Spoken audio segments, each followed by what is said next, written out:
সমাজে এই যে ইপটিজিং হয়, আপনার বোনের বয়সী একটা মেয়েকে কিছু বখাটে টিটকারি করে, এই বলে সেই বলে, নোংরা কথা বলে, রাস্তায় দেখেও আপনি পাশ দিয়ে না দেখার মতো চলে যান কেন? আপনি দাঁড়ান না কেন? আপনি দাঁড়ালেই তো ও থেমে যাবে, কারণ সত্যের যে শক্তি তার সামনে মিথ্যা মুখ থুবড়ে পড়ে।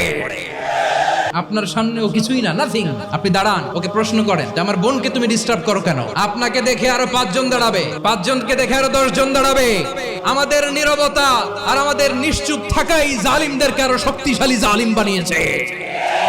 টেন্ডারবাজি, চাঁদাবাজি, দুর্নীতি, অপরাধ, দখলদারিত্ব, মজুদদারি, এগুলো সবকিছু একসাথে প্রতিরোধ করতে হবে, ঠিক কিনা বলেন? এই যে নতুন বাংলাদেশের এক সুযোগ এসেছে, আর জীবনে হয়তো আসবে। আসুন দেশটাকে আমরা সাজাই, আসুন আমরা এক দল আরেক দলকে নিশ্চিহ্ন করার যে রাজনীতি, এটা বন্ধ করি।